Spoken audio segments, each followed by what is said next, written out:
Whether you haven't seen me in a year, came from a school project, or tuned to me every weekend, hello again, and welcome back to the office.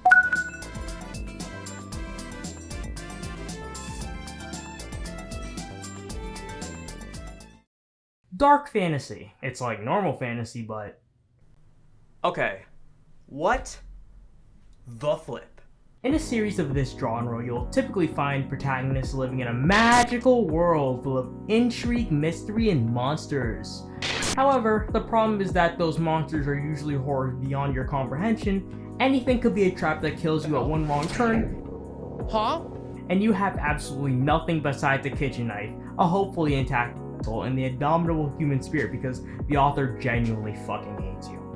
It cannot be understated how much quote-unquote character development an author will put their main character through, whether it be through harming their body, harming the people around them, giving them shit luck, isolating somewhere, harming them again. Like, it's actually insane how many different mental and physical methods of torture I've had to witness protagonists fight through, to the point where they just kinda get desensitized to it later down the line because they become strong enough to do so.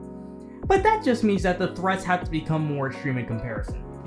Some of the first threats that a dark fantasy protagonist might run into will probably put them at danger of breaking a bone, maybe a ribcage, something special. Then later on, when the protagonist has the power to destroy a mountain single-handedly, they'll just be chilling and then some kind of invisible timer will go off, spawning something out of nowhere that can take their head clean off and end the series if the protagonist doesn't have some kind of fail-safe to keep them alive in the meantime, or highly regenerative abilities that can reattach their head to the body or even form a new one. Like, bro, I'm being dead ass with that one. As of writing this, I had literally just watched the protagonist do that shit like a few days prior. Not that it would have been my first time witnessing that though. Of course, incidents like this happen in a dark fantasy series pretty often, and sometimes you wonder if the character isn't just supposed to die and get reincarnated in a world where they can actually be happy. And that'll likely be because of some external force that dictates where a character is supposed to go should they want to live or die. Here's a hint, it starts with an F and has 4 letters. I'll give you 3 seconds. Man, fuck 3 seconds, we're talking about fate.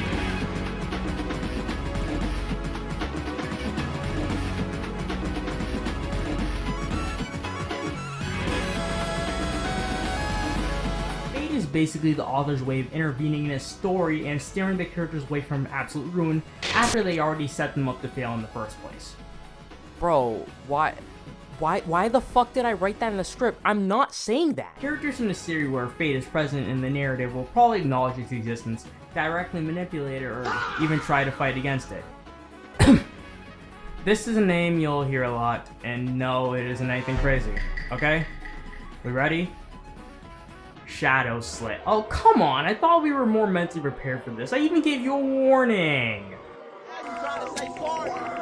In Shadow Slay, the power of fate is heavily present, with the main character, through means I will not specify, being able to directly see fate as some sort of string-like substance that can be followed. Of course, it hurts to use this ability, because of course it does. But ironically, the system he uses itself promotes defying fate and creating alternate results from normal history. Does that make sense? Absolutely not, but I'll explain it in a bit so you can get a better example. Now, fate can be a powerful mistress. One can live by it and be strung along while feeling like they're being absolutely bitched, or try to fight against it. Whether it be because they don't like being strung along, or because their fate is to, well, die. Now, more about Shadow Slave because my earlier explanation probably made no sense. Shadow Slave takes place in a time period speculated to be hundreds of years in the future where a force called the Nightmare Spell descends on the Earth, spawning monsters or horrors beyond the human comprehension called nightmare creatures, sparing you all the extra lore for you to find out for yourself. A person has a chance to be dragged into a nightmare that they have to accomplish so they can become a sleeper or just die instead. That's also an option taken by most of the people infected by the spell. Not like they have any choice though. Once the first nightmare is cleared, you grant an aspect of a varying tier. Our main character of course gains the highest tier. Once you become a sleeper, you train at an academy until a solstice comes, where all sleepers are dragged into the dream realm, from where they must try to find a way to return to Earth, or die trying. If they make it, they become an awakened! Yeah! And this is where most people infected by the spell stop. cause from then on ascension is completely optional.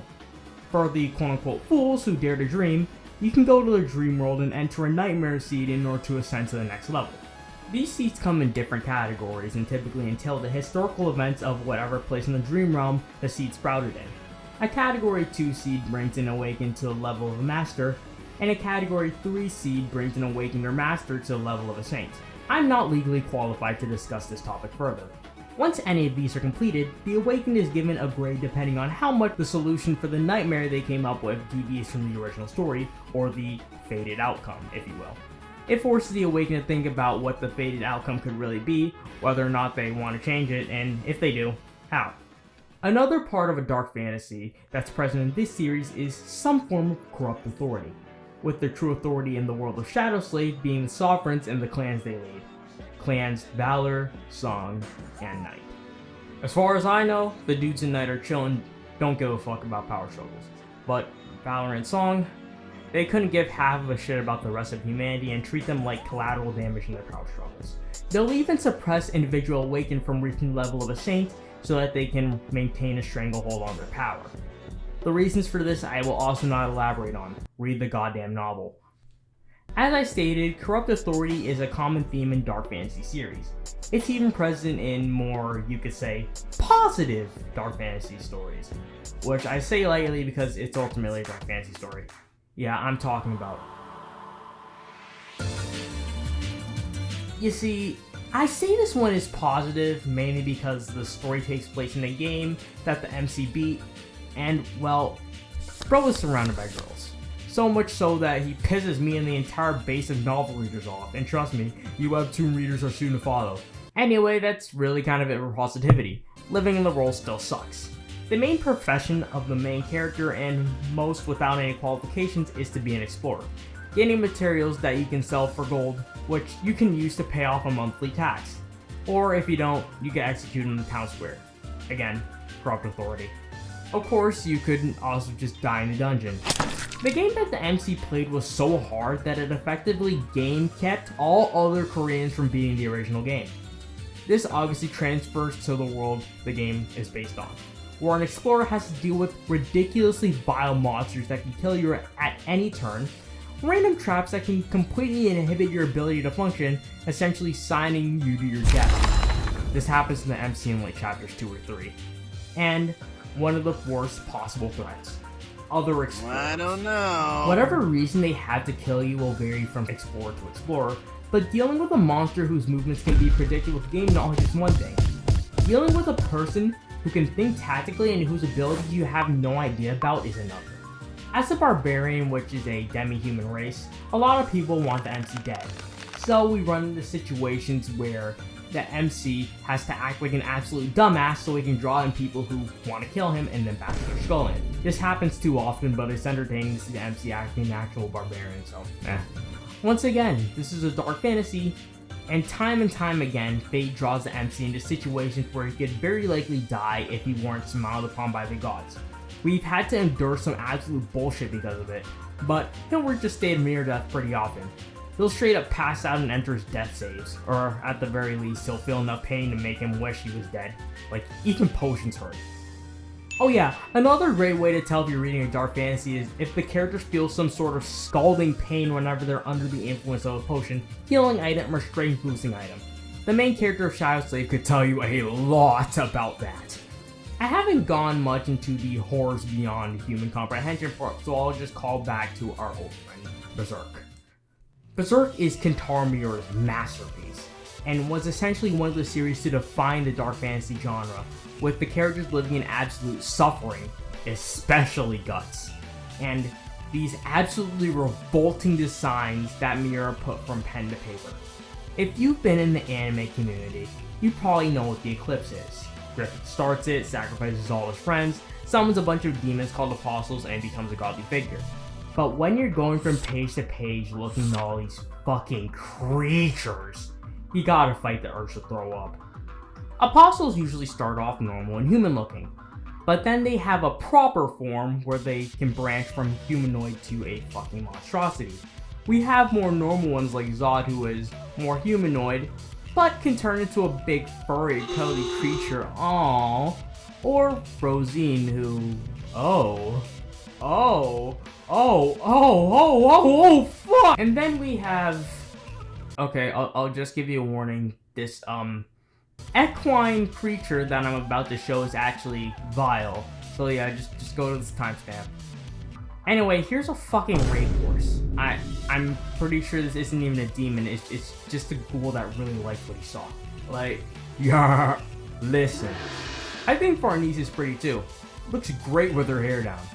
But man, this chapter dropped in 1998, but Farnese was almost forced to perpetuate the horse girl stereotype that exists even today. I also think that Berserk is one of the many reasons why every power-up most dark fantasy main characters get hurt like hell. Of course, I think the Kaioken also had a large influence, seeing as that technique dropped 14 years prior, but the Berserk armor basically took the recoil from using that technique and made it as grotesque as possible.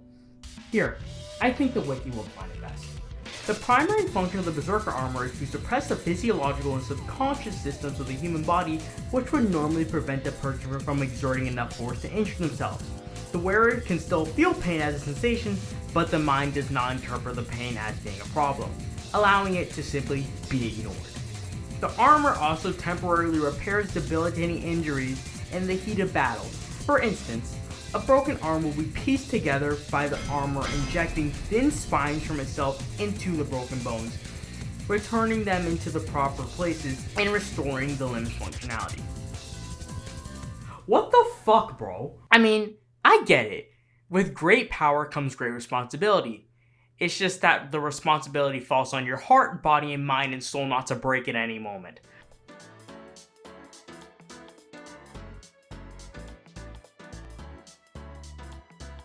Hey, I'm scrapping the old conclusion to this vid since it's outdated, and I've decided to take this last minute or so to tell you about two more qualities you'll typically find in a dark fantasy. Firstly, the setting of a dark fantasy story is typically post-apocalyptic. This is true for the world of Shadow Slave after the descent of the Nightmare spell, Berserk after the Eclipse, or the world of Dorohedoro. This allows for corrupt authority like what I mentioned earlier to rise to power and pushes the inhabitants of the world, the protagonists especially, to go through grueling trials just to deal with their extenuating circumstances that can get worse at any time. In trying to survive these circumstances, the protagonists will often face mental instability. As expected of the worlds they live in, they will go through grueling experiences that test them again and again, but they live, so it's all fun, I guess. However, sometimes those experiences will entail someone dear to them dying or them being forced to kill someone else so they can survive. The latter is something that surviving the game as a barbarian's protagonist had to deal with as he was transported from a civilized world to another where it was literally kill or be killed for him. Sunny also had a similar experience which led to many more problems down the line, and Guts is literally the Michael Jordan of Suffering Bill's character, be so deadass. Dark fantasy series just seem so depressing, so why would anyone enjoy them so much? Well, remember earlier when I mentioned the indomitable human spirit? The main appeal lies in these characters surviving these worlds rich in lore and exploring themes that series normally aren't able to since it threatens to scare away a casual audience. But seeing them pull through these horrible circumstances and coming out on top makes me realize, yeah, our situation might be really, really bad. Maybe not everything is going our way, but we can still pull through. Anyway, glad to finally get this video out. The Deadlock patch is coming, so I'm gonna go play it. I have school in like 3 days.